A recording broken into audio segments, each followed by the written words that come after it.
Behalve.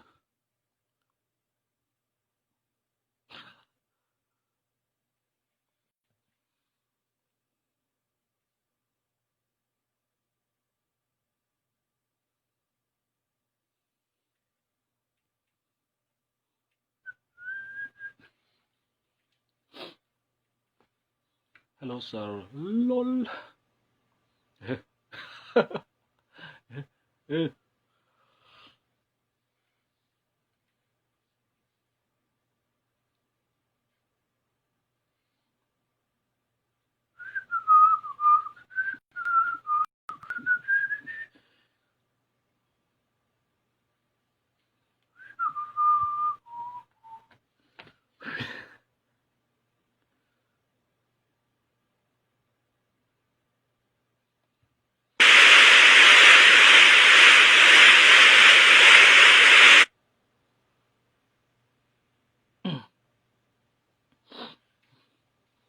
Oh, let it go, let it go. I cannot hold it back anymore.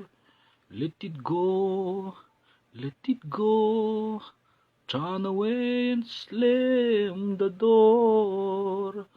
I don't care what they're.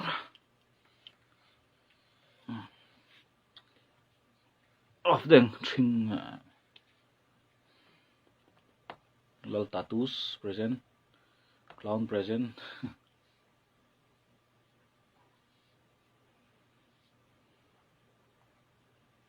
Let the storm rage on.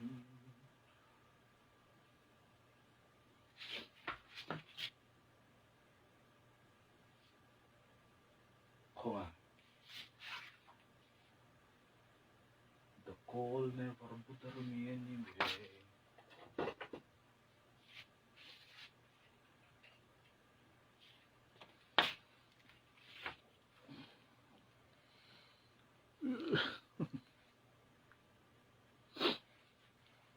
Nga kan sayang.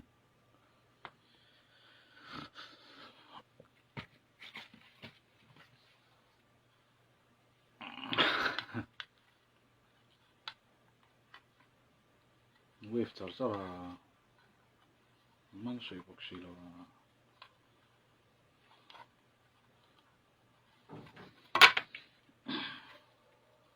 Let the storm rage on. The cold never bothered me anyway.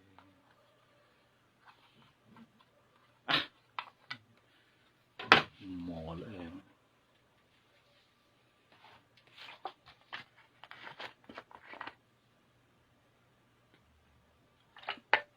Shillong of rap clap. Look. Tên này là hiếm mấy thế nhỉ? Tôi nạp vào yan. Khi tao có chụp chữ tấp, có chụp lậu chuan ice cream này mày ice cream.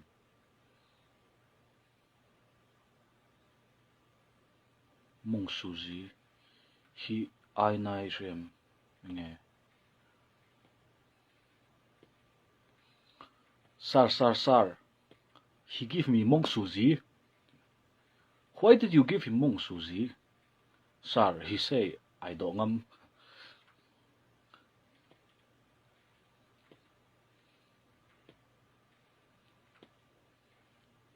Yo, the rum clungs, the patrols.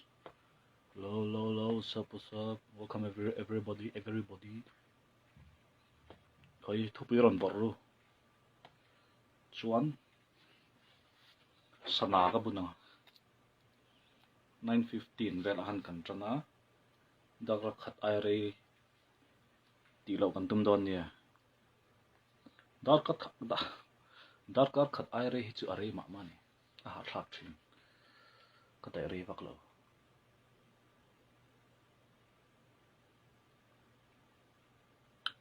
Gitar itut chil mo ai hitar.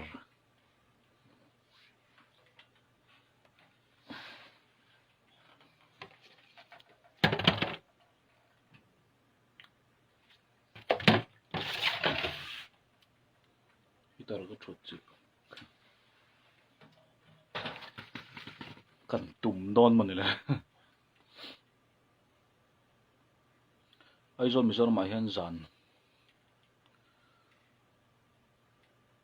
curfew hi bound by the rules nge oppression omzi om ka tilo zan curfew hi nimin ni man o vishala kan zukala mishing an tamlut tuk kan le tur po kan lakhom vek to kut shu khul na te ti sa shu khul na te keta khul na te kan lakhom vek to ma se a poisa pek na tur kan pakal khan mishing khan lo tamlut tuka kan da let le vek kan hor ngot an tam ka tien khan ya tik tak chuan Aizol vela pon thawang zan curfew engatan nge zan curfew mi kal khom mi pun khom kha an du lo mi bazar vela mi hi mo kan tam lut tuk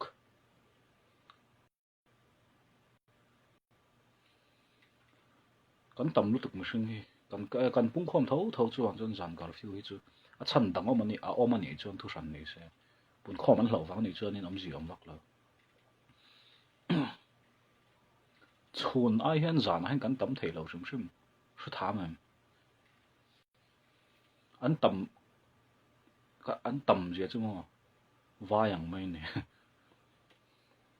vai an tam lut tuk vai chun sai thren kha an tam lut tuk ka volume vak mai la som bel kan lo mang an ti thren kha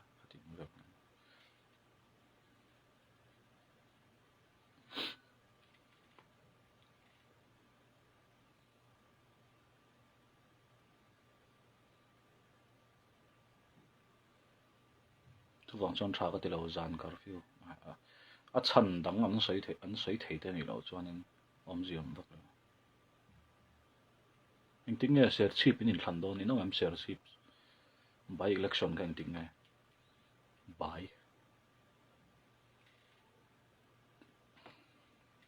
chuan pudu ama tu nge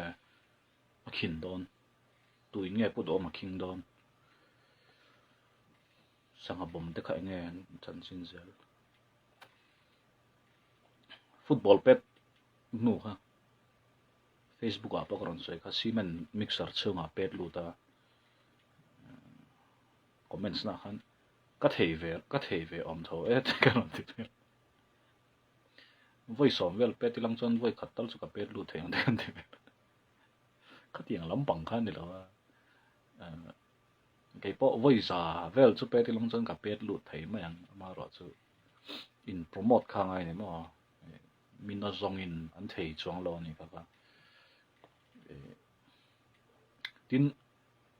a pet dan rim kha dika khan ka mo min da ran chon bol hi kan pe hian kan chip chui thina ka tiang kan a pet lo wa a ke siri na pet ani mo football pet dan dik ta pe football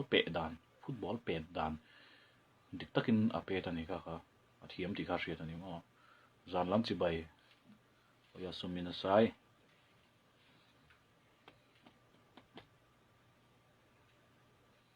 va mim nei na man va mim vul ka dua Aizola kan ka ta chuan in ka vul pe Aizola lo vulula a hlep minon pe thin ton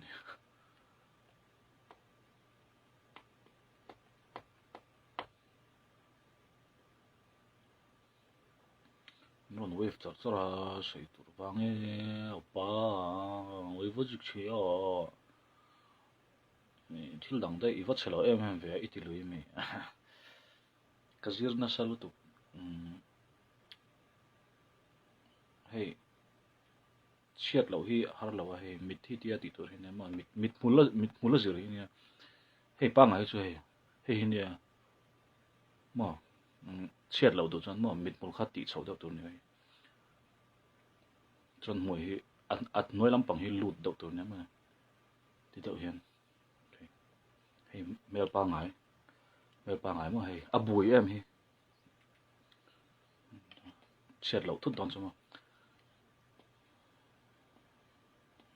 hian ti thing do ni hi har lo lu tuk lo boy band tel don pan mo hei eng boy band po BTS develop pon yang move pathum chau thiam ngai point grab pull point grab pull no chara pau chang si chara pau so ka har lo lu tuk sarange ro tên nom in tên lâu ha tên nom thế rồi hay mul thor rồi thế tên nom nu tên mul thor rồi thế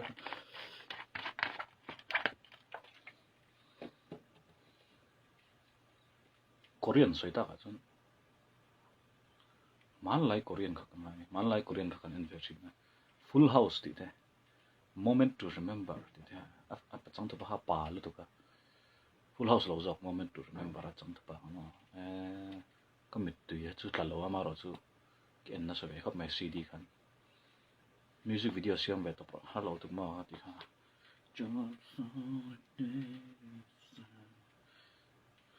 trong chuột thút thút để lụ lệ hello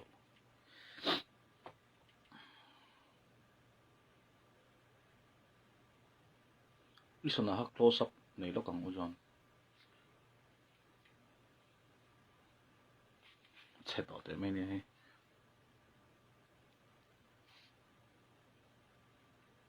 sanabun hi lo thakop mai kan ching to loi phone am wang hen no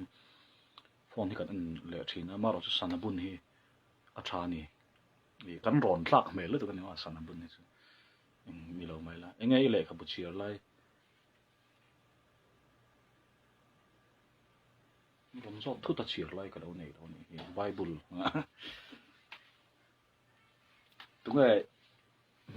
tunge khovel la ingai san ber kanu nge ba le kha bu ngai nan ber bible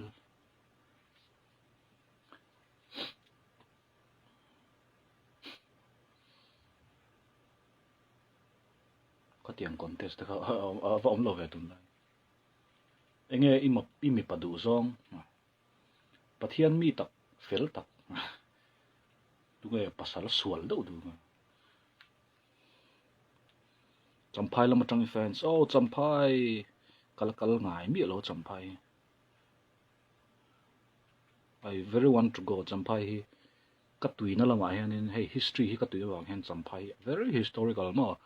busy slai ngai thangai me ngai thai and in the light of the morning sun will you touch me in the falling rain on trial chile when someone falling God delusion kalat share lo bible nizan life ka en lo sorry en turinom ka upload zel ingmani ka soi sol po in lo en le zel thei tu in lak felan tum dala ma an ti thin ni baring ka share bible le khabadu ber bible ti chu ang puin a thei lu tu ka ma ro chu adam chir lo wang ni to bang kre Mona Lisa painting chanchin Mona Lisa painting hi a thenin ama mo Da Vinci melani ama melani me chiang in ji ka ni antia Da Vinci melom dan tak chu ka shalo ama ro chu Mona Lisa hi a mel hi maklu tu ka a mel ti chu a mel put mang ka ma nu ni mai tur mel apo ni anti him deu si ma se hi khupur na nen akhat ani mel ka tin apum ka kan en chon tlemin apor leu ta tro ka wang khan khami lai tak kha hei nti ka sai thiam result mu don ni ang vel ni result mu don ni achun kan hlau thong amaro chu kan ngak le lani khatiang de khan khatiang mel kha pu en tia zia har hi karinga ni lai ni han ziak pe ting de khan chu rang chuanin lo ziak thiam khop mai chelem satli kha ni lawa mel lak lo mo ril tak ani u john enge in nei tu nu Ethiopia hi khovel an at theyangem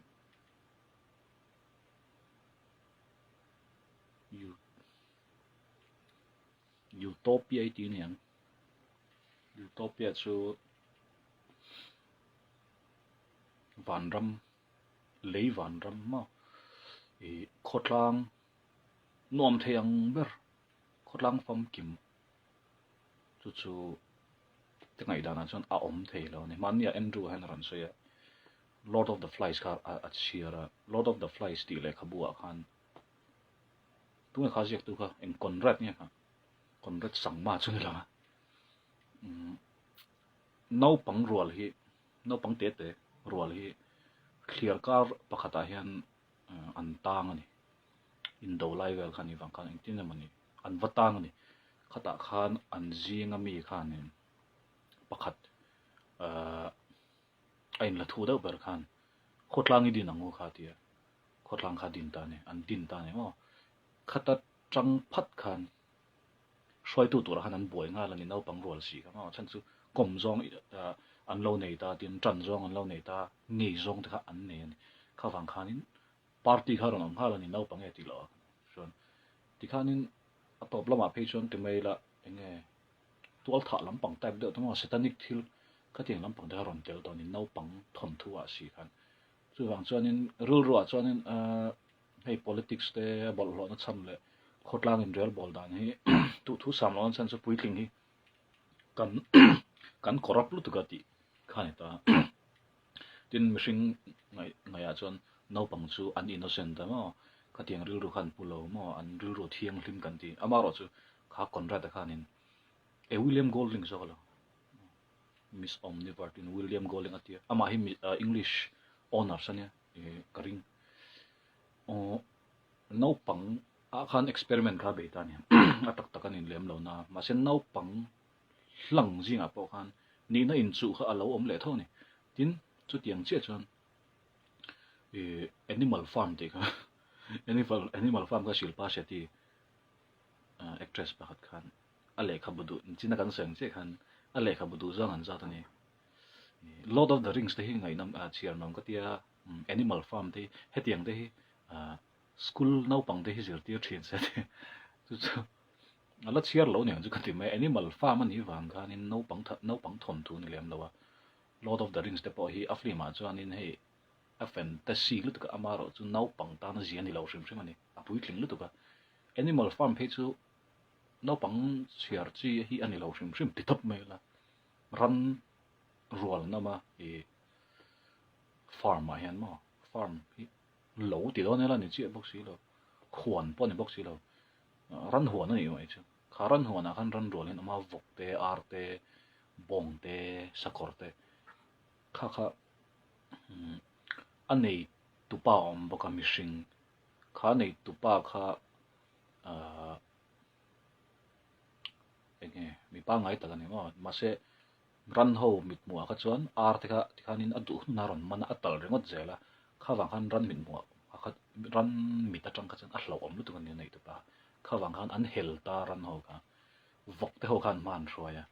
chuan anei tupa kha tin te mani an le thal ta ni khami an le thala an chuak chi kha ran rual kha independent an lai ta ni chunga machine la ka khanin an independent an lom lu tu an lom hut thu ta roi ten threa eng tak ngen e chu ka thalo vok sa ti don la vok kho kan ni box an roi tu ka ta khanin an lom zo kha roi tu kan ma mo ta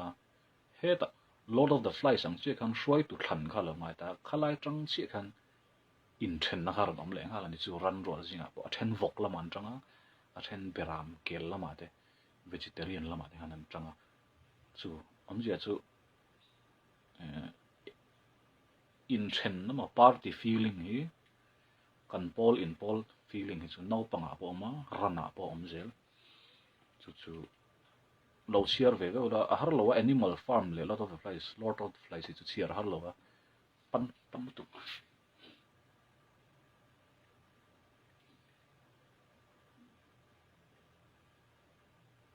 kan mu tir mai lo cho ka mu mai lo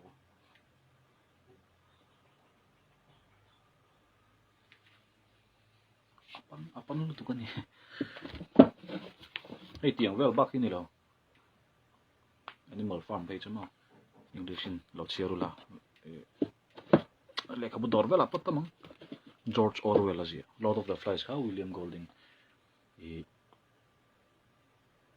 Mizo society nen pon a me bel then ka ria Mizo society le Mizo rambik he independent kan chak em mo independent zon engin tang kha khang le kha bo khan engem ma chen kha chu a chui don ve the ne mo independent tai la engtin ne kan amang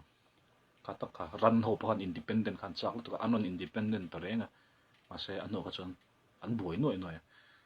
nau pang kha ta clear kar tang de po kha khatiang che kha puitling om lo khan nuam an til tu kan ne tir chan mo how to tur ta po kha anom lo wa tin dan eng ma kham lo ni anin khwa khil na kha nau pa ni anin fiam an du dan dan kan ma se hu na rong kal je la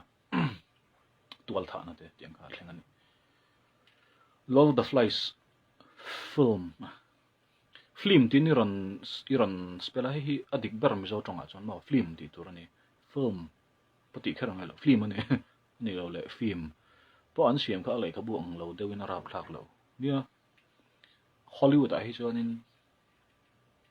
censorship hi arab thak lo tuk chonin sum khan mu don lo no pang te na an en no pang te en thei thil an siam reng reng chonin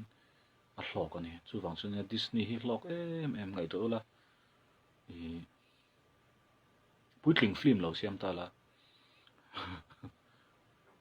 en tu tur su puitling an ni ma puitling tu ta po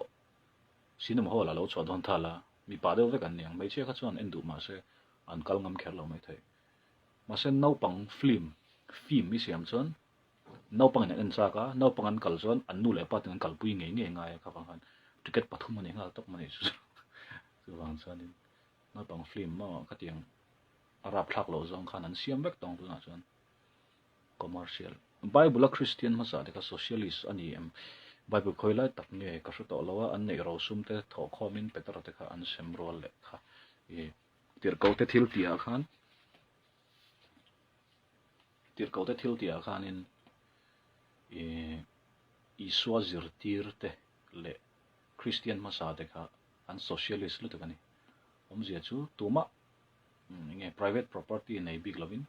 an nei thil te an ram te kha an ron the lu ta ne ma an te an pata te kha ma an ram le kha te kha ron the lu ta khata khan khami kha an lo la khoma peter te ho khan in kha midang an u naw te tran puina kha ne an mang le ni khami sum kling khom kha ma se thutlung thara chau ni lo wa thutlung lu ya po an tir nan Israel fa te ai gup tara matang shwai chuan ni khanin mosian hena khan pathian khan biak book siam turin ati ne mo temple kha ala siam thelo chan chu thale ran lo ma biak book siam turin tia chu puan zar hi ne de maya ten tang hi alaya mun thiang lim khami siam nan khanin dar le rang ka chak te pon jai sin pon dum pol ti ta kha ngai no khami kha anon the khom anon tho khom ani chum sha mi pui ho khanin anon tho khoma ma se khata bo khan an tho khom kha socialist to nak lai khanin socialist le deuh chu mi ho sa deuh po khan tho khom chau kha rem ta lo ni chu ti za che chu tho khom tur soma pakhatang deuh khan soma pakhat poi fair nei mem chu poi sai nei lo pon soma pakhat chui nei tho don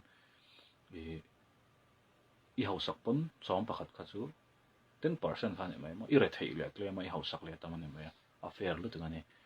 chu wang chon bible zirtina hen socialism kha chau me anania le safiri mi kha anin an ram zor naman no anon the lu tur kha dot an lo se an lo e ru ka wang khan in petara ma han an tu top top an thi an pani khan deu khan ya ma se rom lal ram vel khami catholic hun level trong cái chuan arun dang to khop mai William Shakespeare ji chiar nual toem chiar nual lo kan no pan lai kan chiar Hamlet ti te Macbeth chiar nual ani chu kan zir na khop mai to William Shakespeare Romeo and Juliet kan zira Romeo and Juliet kan zira Macbeth kan zira Hamlet kan zira Hamlet a phei chu school kan zir main Hamlet ti ha kan ngai ta thina ke seta chuan Merchant of Venice all's well that ends well ti te alo tam khop mai no kan zir thin e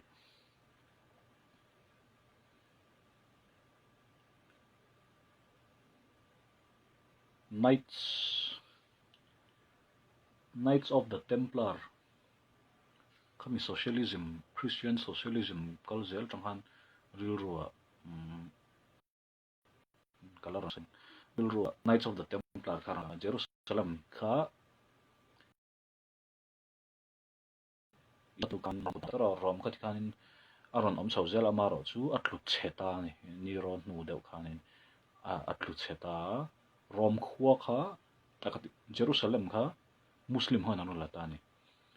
anun runta khalai vela khanin Christian nena anin chu buain na khami borwa ka khanin Jerusalem a khan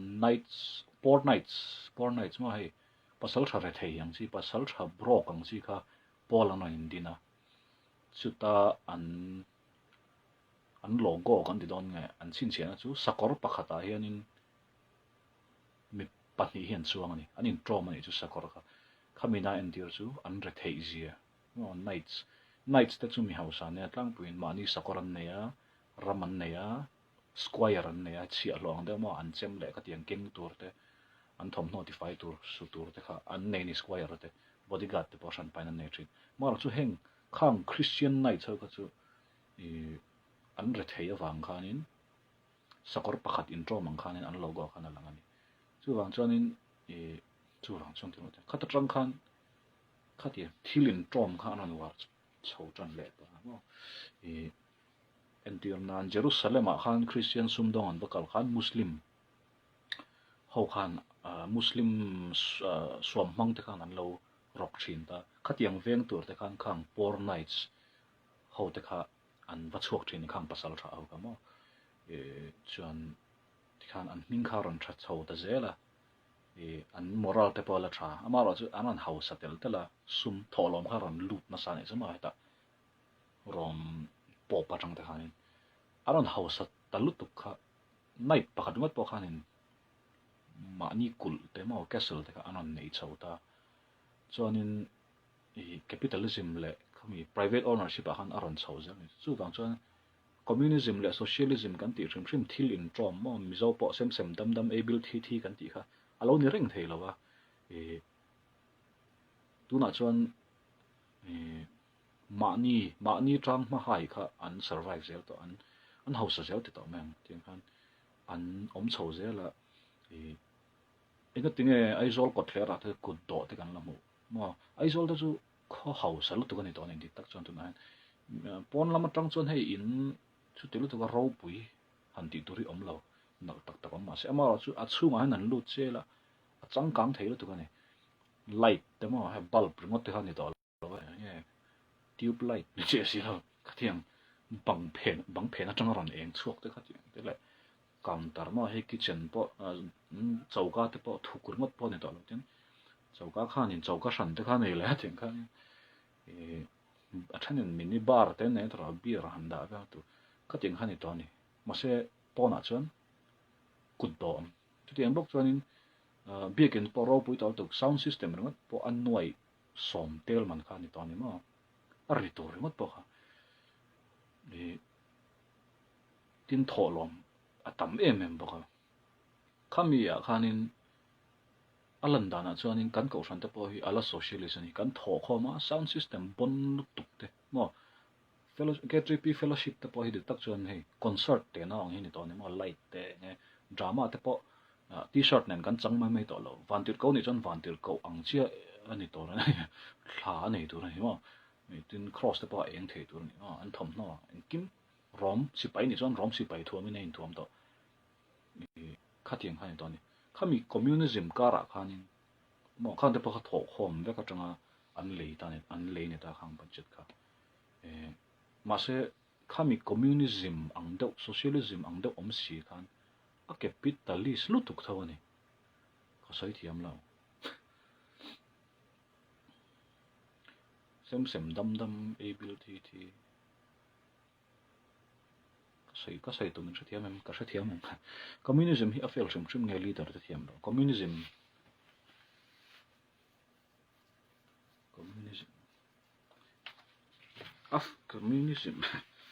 communism fail han ti don communism he thil hlo tling tura han duan em point chang lo Karl Marx khan communism chu a hun lai khan mi hausan house em mi ra thei khan ra thei lu taka tin mi ra thei na an tho chua kha an manin ei lawin mi hausa khan an eya mi hausa khan an thok lem lo ani ati ni chu wang chuan revolution mo thil hi a in thla ka ngai ni ati hei revolution kan ti ve jem mi zo ate po zoram revolution te kan ti ta khatiang om tur kha chuan tharum mangai ati ni achan chu engtin ma khatiang tharum tel lo chuanin he system mo hausa te le re thei de inkari athak thei lo ati tharum aron te langai chu ta chuan mi ra thei ho zong working class kut ma thok tu te le khatiang mi hausa lo khati mai la anon kal kho manga mi hausa ho kha an ti luma ni mai nang chu an helanga an ti lumanga chu ta tak chuan anin le thal pon chong lo mi hausa khan nuk niam don chu khata tang khan eng kim khan in trawmanga means of production nei tu bi kam lo in mo antirnan workshop a chuan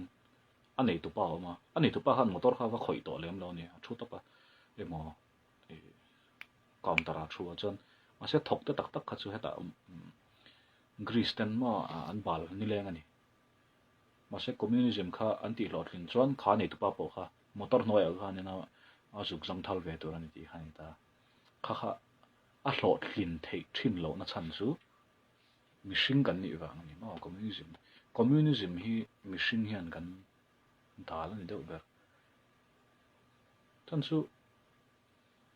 equal pay mo regardless of outcome om je chu thok lo mala minimum hlo i nei don te an ta ni communism a chuan tin eng ang pon thok na samala maximum hlo i nei don kha communism idea chunia a thalo tuka a fair lu tuka ni mo equality kha ma se nimin pon kan soi to kha equality hi a thaji chung lo ni a chan chu mi a tho rim na chuan a hausa tur ani mo chu rule pathian thua po thok lo chuan ei po ei su se mi a tho rim chuan an ar hlo mu tla ani ti ta pathian thu chuan thok rim chu hlo mu tla ani talent ti pung kha chu a pu khan lo man kha pe mai ne kha pathian thua po chu chuan ya thok rim chuan hlo an mu tha a an hausa tu na mi hausa kan ti po tlang puin e ruk ti lo a chuan in sumdong hausa kan ti dei an tho rim le an ril ron sen wang den ta an fa te chu an van nei wang po halang ta ma se chu ti chun po chuan nu le pa te zar an la zo tho ni chu tin re thei hi that chet wang chu kan ti lo ma ro chu atlang puin re thei na hi chu nu le pa te ma pi le pu te tanga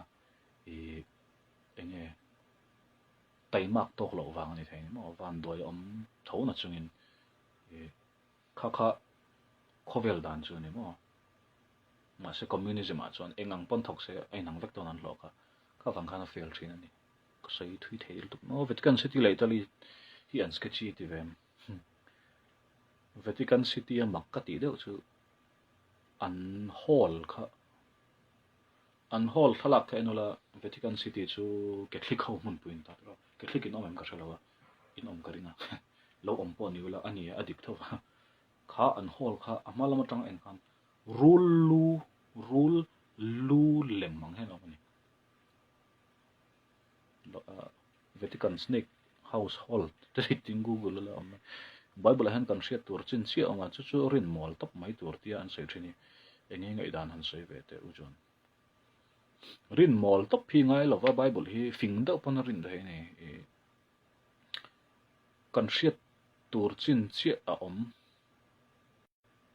po ani chuang lova chan damna atana poimo chin chia hi bible holy bible a hen amani ma chu ang chuan endan book of enoch te am da enoch a thujiak te mo enoch a chu wana la ka nia annungin ronda le nia enoch a thujiak te tin mari magdalene jiak te neng ka hrela juda chanchin tha tu che vela khanin literature kha om ta chaw ni entinan tuna po hen ni chia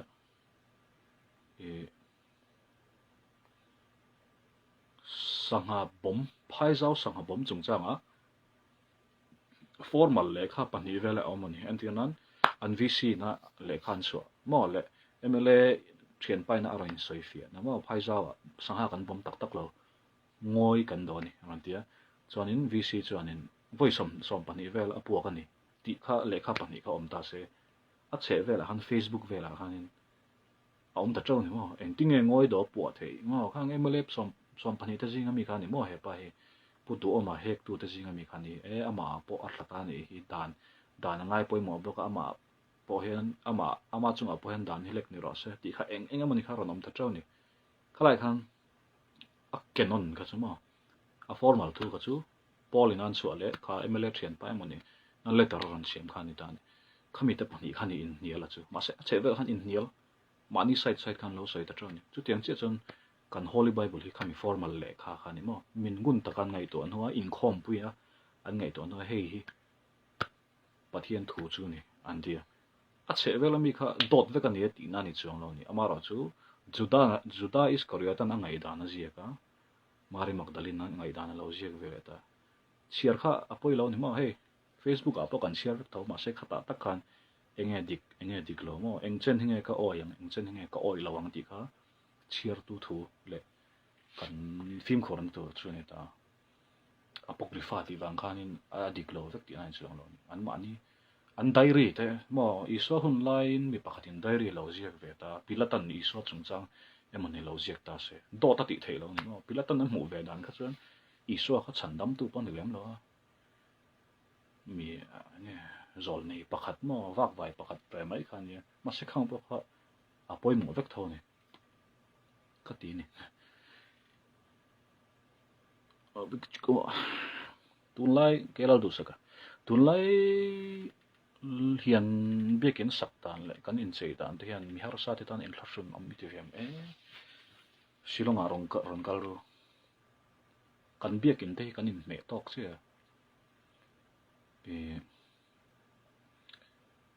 kan bekin khu 1968 asakania angai tun thlengin lo ama thing han ti dur chu ne lo ama ro chu aro pui te chiam lo ni kan bekin khu presbyterian bekin anthony's bulami khu ama ro chu zu na ne mo tian om to pa om phei to pa tian arang wa ka chunga cross oma kongka pui pa ni ne step oma chu jong chu ne sira tu fer engma he nge gallery ti vel khatiang kha engma ne lo ni ma se achunga mi te po khatiang kha kan nia enge kan fashionable lo lu tu ani kan thing te mai ang mo kan in chei na lo ma po chu til tu kan sang lo ama ro chu anuam kan ti ve lu tu kan ni class ba na den kan kal ve kan lut ve renga chu ta chuan ye bekin chu pathian bek bu kan ni wangin tha theyang ber an du thin man lai pon mo temple po kha adu uluk lu tu kan ni pathian khan solomon po khan solomon chau khan sa thei ta renga davida pona sak thei lo mo ama ro chu tu na kan om danang chi hen kha temple po kha solomon temple sakro pui lu tu ka khan mir thei le mi hnuai hnung kha an ling ta lo ni he ta po na khan an om na tur big step bul ta mo kha an thut thei na tur kha chu om ve ma ro chu a chung chi a khanin judami chau ti the tin a chung le mi pa chau ti te mo tin a chung bera chon pui thiam lal ber chau chu po kum khata voi khat khami class system kha omani mo khami architecture a khani chu tiang che chuanin kan ni tran ka ria chumi biakina inkhom don chon nalangai aizola ka inkhom tumin vai khat aizola ka inkhom du bak lama chan chu ka sei nga veng pakhat wang ania veng e chu ka sei lama ka inkhoma ka ong inkhom ve tap kha kan nau mai che han min rila bana han min haw ni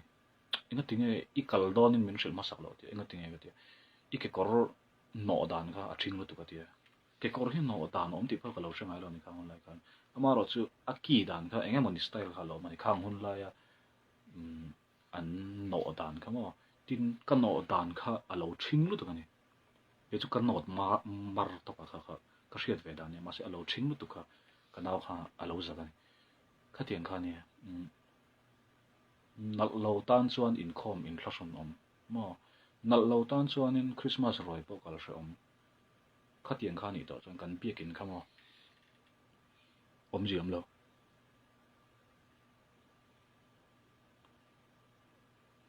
Jordan Peterson Marxism le Christianity ani kop thelo ti kha dik ti nge dik lo Marxism tak he chu Christianity ne in me lo in me pak lo ni chan chu Christianity chu ka sei kha capitalism nen ain ngat thoklo cho nei po esu se chu chu pathian thu ni Saint Peter Church of Peter lim man da po Jupiter pathian lim Christian an ti nuwa minan thak me me ngol tiang hi om nul rom pathian ho lim vel John of Arc ten tiatren vantirhkoh hi leya an namiringem pathian nge ni athu phung chuan leya om tur chu ni min veng turin mo vantirhkoh concept om je chu mi hian vantirhkoh kan ne min veng tur bi ki he wang hian chet sol theina tam taka kan che sol lo mo angel kan ne thine le wana le apon nom thei karing 5D theory hi irun zo ni han sei zau te adi bible te hen 5 dimension dinaniam 5D apocrypha bu ai mabudang chu bu somruk paru kami zirtina pakhat po akal chon rin lo tur a che vel nia pathian thu akal chuan adik lo ni mo mase pathian thu kan ti khan eng ne niam asan chu chik tak tak le bible soi sel du ta ni chon bible holy bible chung veka po hen mani le mani in kal kha thu hom ve ni antirnan iswa thanan va thlen khan mi pakhat chuan mathaya khabi chanchin thajik tu pali jing han pakhat chuan thlan ruak bula khan tlangwal pakhat alo ama ti ni adang le chuan mi pahnin lo ama ti ni kha ain kal tanga la ni tro amaro chu kha bible hian thlan ruak a khan mi engza ange lo om ti kha mi kha min zir tir tum ani lo ni mo min zir tir tum zo ka chu thlan kha alo ruak ani ti kha min zir tir tum an chu wang chuan azir tir na kan ti khanin kan clear thiam ngai mo ha eng lo mana po ka sei thin ka Lilith hi lo om tak takem Lilith hi om ani zon bible hi dik lo ni khatiang lampang hani lo mo Lilith le om lo khani lo pathian bible inamin zir tir tum holy bible pathian thu kan ti han min sil tum ber chu pathian in khovel mangai ma afa pamal ne chun mishing suala tlu to te sandam turin ron tira ni ti kha pathian thil tum ani khami kha main storyline chun mai mo ta so ta indik lu density 5 density ti tak hi ka shelo 5 density theory ti chu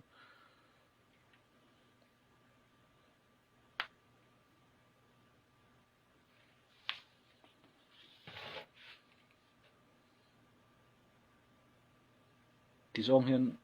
china ko san vel kha chu sei tai la ko san ka van ne kang khan mi lo ngai lo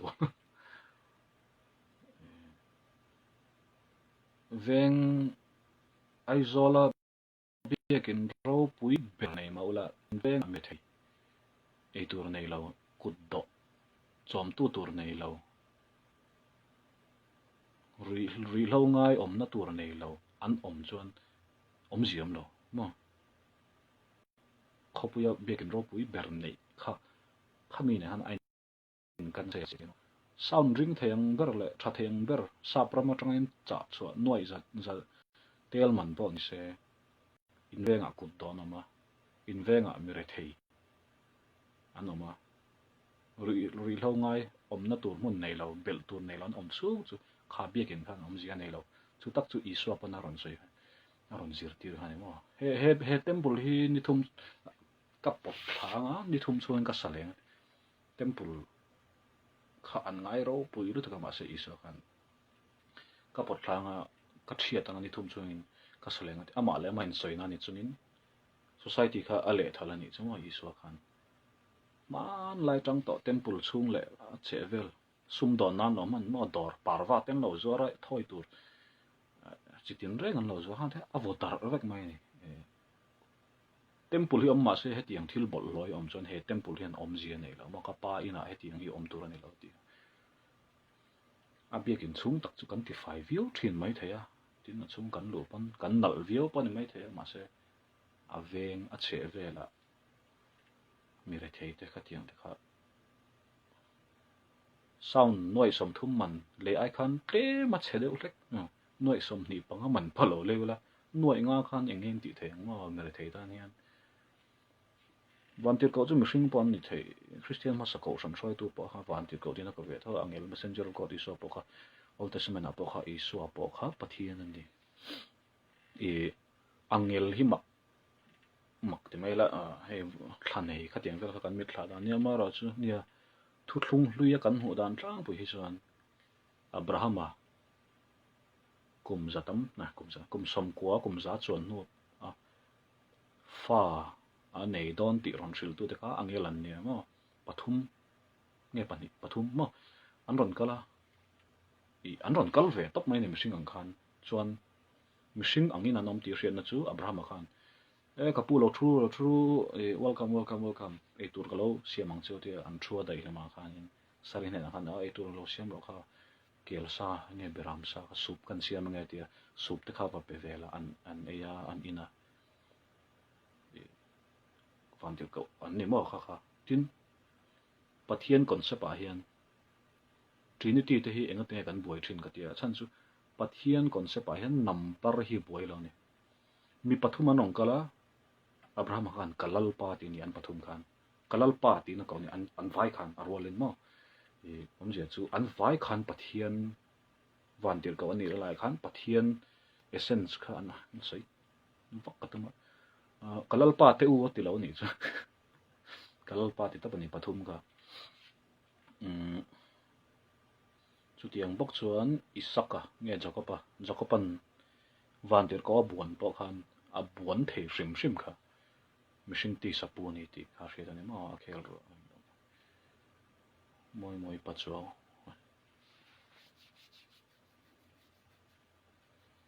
tun christmas a hianin hei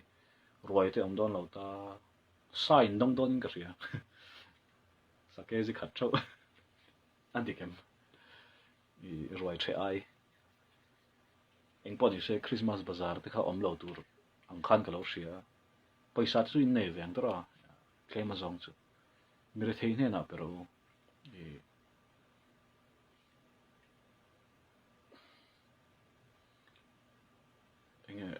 in ngai dan chu eng po lo ni sa nileng in kutan do an muang ma se mire thei kan tran pui hian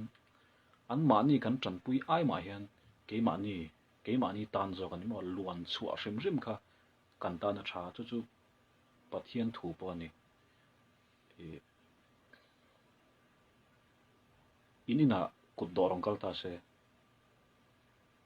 emo khatiang thil khon hang si mo i rin lo le a rin om lo te mo enga tan nge man thang mo khatiang lam pang kha i chu ti chu chuanin pek thei aloi kha anom lem lo ni mo chan chu rui thei thil tan pan phang thea tin an mo lo mai thea ma ro chu inina kut do ina rong kal to chuan nangma lam tang ti tur chu lo pek kha ni chuan kholai kut doi mu do chuanin a thlenga khan sumalo om viau to ni mai thei nang i waletai ai pon na tam the ni mo ke po tiang ka tong jinga ke ma aya an nga chang de mo ka mi bela khan amara chu độ kha ama ti tu nia iti tu chu pek kha ne chu wang chuan cái ai nó ngã dọc thì lắm bằng là gan pet top là ít bé này mà giờ có bao van thì cái này buồn anh nghĩ sẽ thốt lung thara pathian này buồn thì lẽ kha pathian essence kha anh mà ni kha nom zel kha vang khan giờ có pathe hopon kalal pan thì trên mà van tir ko kha van tir ko anh thì lo kalal pa thì pathian tharau om na pieng kha chu kalal pa an tan kha chuan Lord mo và rong bol sak tur kha an ni zel wang khanin tin Abraham kha bon ka ti da na chu pathian kha don ani Sodom le Gomorrah ti che dan khan mi fel som thu manom chuanin ka zuang te ngaro som ni te so hai thil le tur in don ang khan panga ni mai panga po khanam tal ani adon thei rim rim pathian adon thei rim rim ka ro pu fiam thu hi athi emo adat de ring em tun lai machine sensitive to taki karing mai ne lovin adat to ne ma pu te fiam thu te poi enolama ama ang kha ani to lo an ma ni an class atlak niam to wang ni lovin mi an sensitive to wang ani ma nga mi ti dan zir na sar te khatin ha thil ni thlak tin tu na chon kan ti to the ma se man lai chon dang ok trong dan zir te mo trong phía thầy lo trong đàn dữ thế vai hậu trong đàn dữ thế các tiếng thế mà các tiếng sang sang mi và mù xịt nó em xí lo vắt cả nàng xí cả tu là chọn thầy vết tổ lo này các tiếng cả tu vào chọn đặt tổ lo tu này phim thôi cái nào phải chọn là làm này rồi anh Ezekiel siết anh biển mang về lại thùng khá abuan thầy về đó nem này Ezekiel siết cái mi khát chu van ti go sang sang anam ti kha ching ta messenger of god tele heta seraph le cherup ti angreng temo eden huana tanga adam le vi an so khan van ti go kha aron kala chan chemvir thei kha tiang ta aron lo ta kha tiang khan ma tin heta lu pali nei mel pali nei thla pali nei kha tiang ta khan om le ta khang kha chu species dang an ni karing ti sang sang mo khoi thei lo te ram sang de tama tun lai feminism ram pok thar to kian sexism hi tina sa le zo ti male and female ve feminism tun lai ran pok thar ti tak chu ka shelo te lo ma ro chu tlang puin radical feminism hi chu mi pa hianin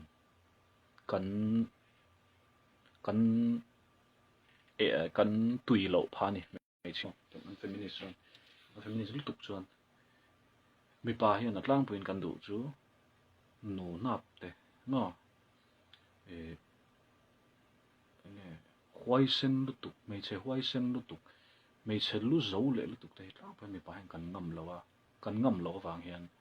kan du lo wa chu wang an lak lo tlang puin ni feminism an lak lo tlang puin ni chu an ma ni sual lampang ai mai mi pa lampang tang ka sai ne chu kan ngam lo wang hian kan hu phuk thin no chu wang chuan mei chelu zo deuh ka ti khan independent deuh ma na tha deuh nei thei mi pa hian tlang pu hian kan bem ngam lo a an senior rei in an leng hlen du thin an wa chu kha feminism ne na karon soi na chan chu feminism a chan tlang pu chan mi chen mi pa hi kan mo na chan kan shelo an ti deuh thin ta mi pati thei chu mi chen kan ti thei ang wangin nge mi pasal kan ne mo kha mi idea kha om be ta chuan mi pa hi nula the han min rim tur ani tuna hian kan sex ratio chu ain ala pa ngai ut amaro chu tlangwal nu pui nei rual le mai chen nu pa pasal nei rual hi kan khai kin chuan mai che hi an tam lu tu ni ale thum deuh thoin an tam zoka chu wang chuan min rim zok tur ani kan in du hle tur ni mi pa the min in chan don lo hrim nam dang in nei ngai nam dang nei su ti maula pasal in nei lo te ni ngot lo chuan in nei ngai mi zo mi pa hi kan in dai lo chan chu kan thin asal tu ka KTP report nung bara khan engza che chungai ka sai thelo mara chu mei che pakhat thi han mei che pakhat thi na khan mi pa pali vela mani khan thi zel ani thil poilut kan ya chu eng wangai kan ti chun mi pa hian mei che chin lo engemaw engemaw thi na tur hi kan ti hnem lu kan ni ti ya chiang lu ba chu wang chon ya zu te ka sai that du mai vak lo zu that lo in thiam lo lam khan ni lo wa kan thi treu a thalo ani drugs te mo dark humor le sarcasm bak hi om lo thil nui sa thak ber chu thil rap thak te mo thil ngei om te ani I life en lova out top chu kan thlasong sia ran lun zo okay mizo Christian intivation LGBTQ support hi ngai dan toy the ti dan tur ti du da tur ani ka ti chuang lawa Christian ni chung po hena support thei lu to ka engmo chena chuan ma se support kan ti khan vam mangai zong in mo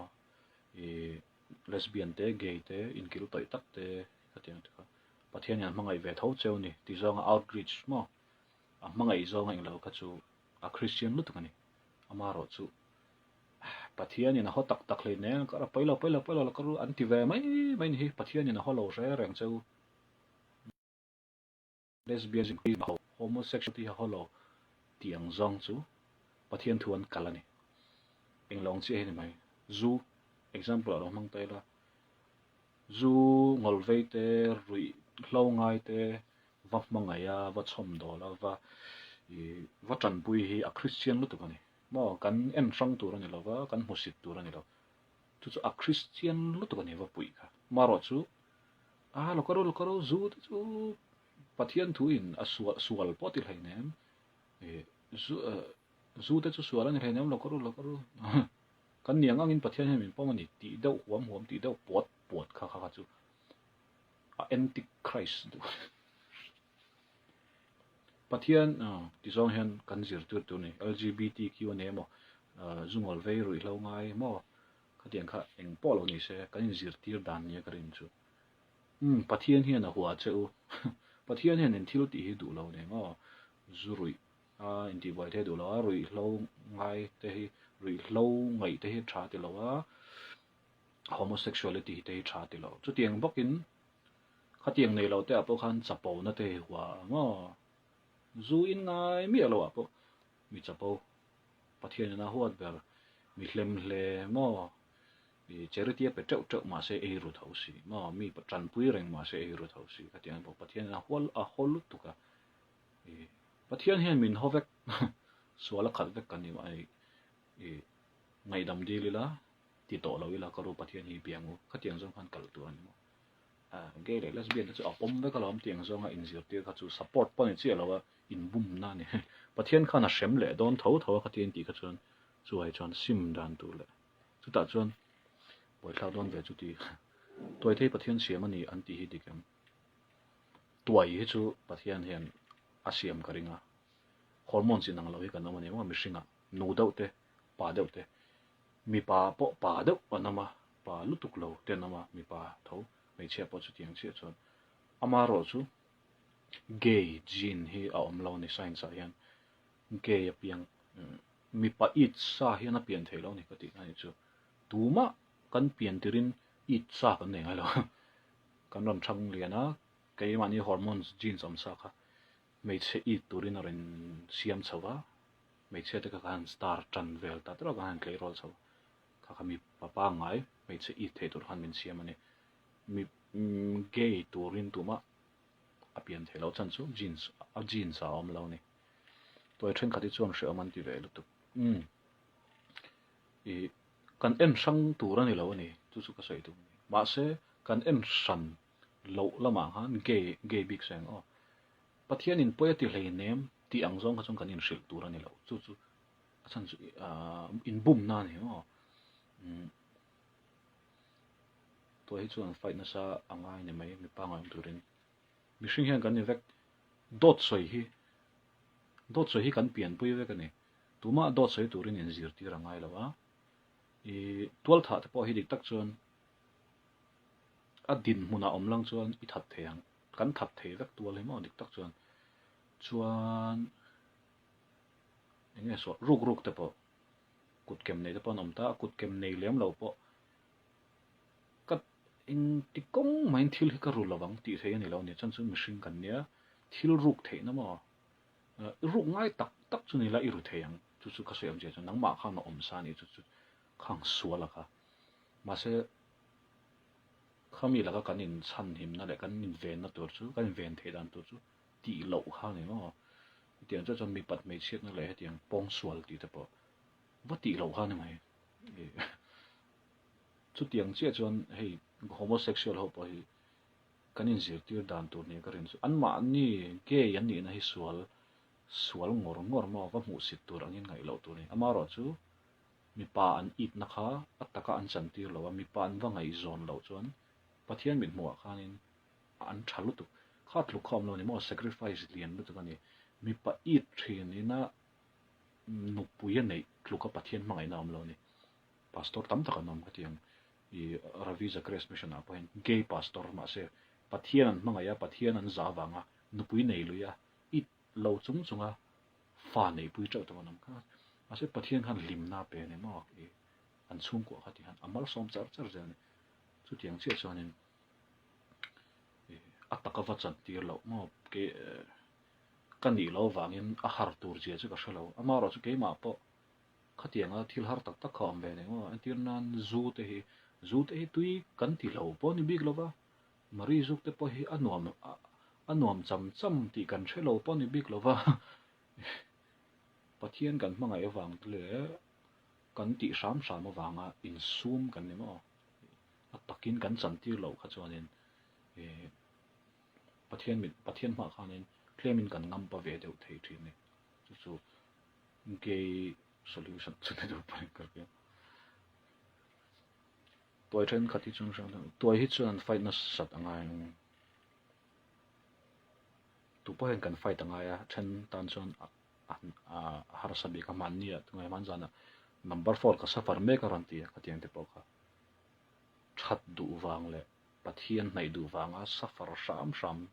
ngai hi amani mo if Catholic father le brother kan ti te poi tam tak social tur chon an lo om ve nga ma ro chu ngai to la dam chu nga mi pat mei chen mang lo tu ra in pe to pan ni in pe na sang lu tu ni kha tin te kha mets homework copy pa education system social ho hi kan ni ve kan what try kan education system hi chu kan te tro kan copy kha le char Google tang ten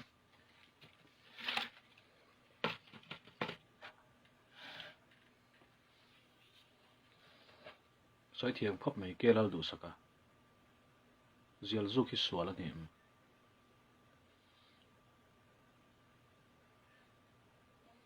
sin hi soi thiam hara I swa hun lai om lo kha tinge kan sayang mo antirnan mani mi khatu ro sei khale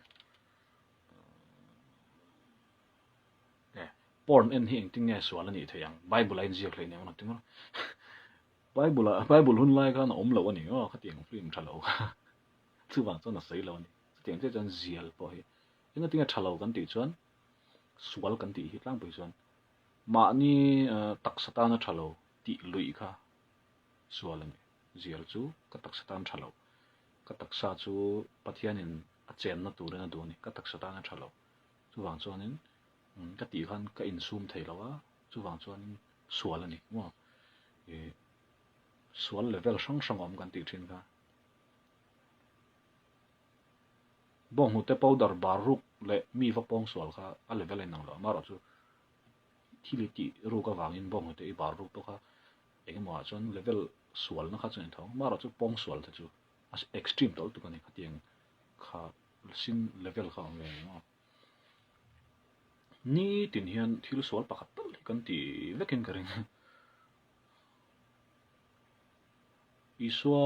concept a phei chuan swal hi an zau mai ka pa mi mei chia ingai mel to chuan i uire ni i u nau i huat to chuan i u nau ti chu tu po i huat to chuan tual thatang ini tia ni lengin tu ma ngei mi alo mo mi wangai mel mi alo dot soi e lo khatianga om kha a har ve lu tu ni Pop Francis hian mi bom ti na mi inti zongin ni pui nei wang em tur te nau me ziel tur chu ni hey zuk le muam kan ti mo a hian cigarette hi thalo berin ka hria wan zu chak thalo ber a hriat thei ke point ka hre thei ni customina hi thlat chak lu ta ka school ka kallai ka zuk ma ka chon ka ha thei lo hian ti thina football kan khel te hian ka ha thei lo tak tak ani ma se tuna chon ka ha thei lu tuk step thui lo te kal phen ka ha em ri ka tho hi ha ra zel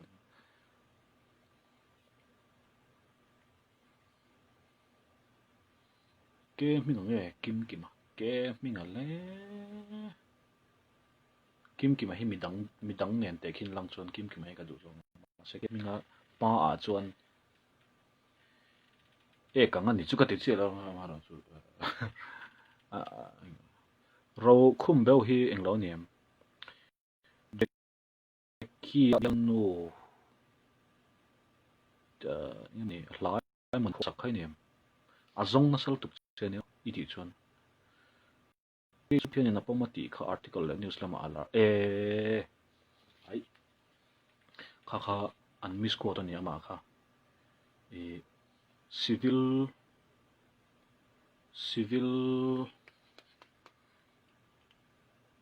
hey mi pa no me che in nei kha e ram sang sang kan lo phal ta ni legally kha ni om zia chu a ma chuan jail tang then ni mo mi pa le mi pan nei chuan ma se India te po e kha alo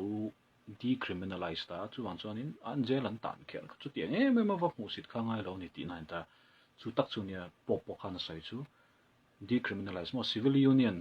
gay civil union hi e ko san po hian chu tilu tukin kan do le nem atiam zia chu gay kha kan pom ti ai lovin mi pa nu pan lo om nu mi pa in nen lo om chuan ko san hian nge va khen be turang chi kan ngai lem lo ti na do khana sai ta kha an ron ngai koi da wa a soi chiang lo bok em ka udiar jon mấy giờ con hay thấy chóng nữa ngày cả tụi mà biến nhìn cái dụng em pa tụi nó mình dùng in yếm Jackie Biel no lá phọ sọc kha thì tóc mèo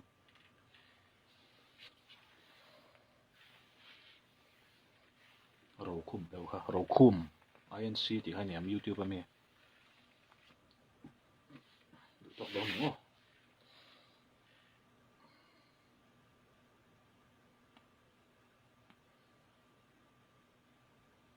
ini em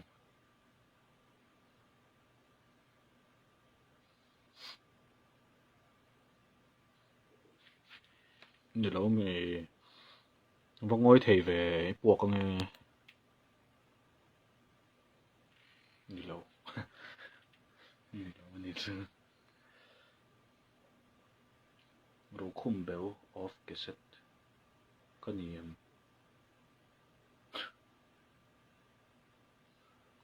Miniami anh tin nghe ni don ti pho tu khamai ni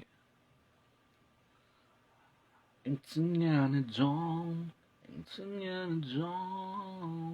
dừng vào bên lâu ra đâm bé luôn bé dù vai ni lâu ini đâu tung nghe gì chút tiền ni xí lâu đó cả ole kan lom thei lut tuka nak tuk zana dam te kan ama pathian in remati chuan kan mule don ni dar kwa vela tro pots in tin ngen ni John pots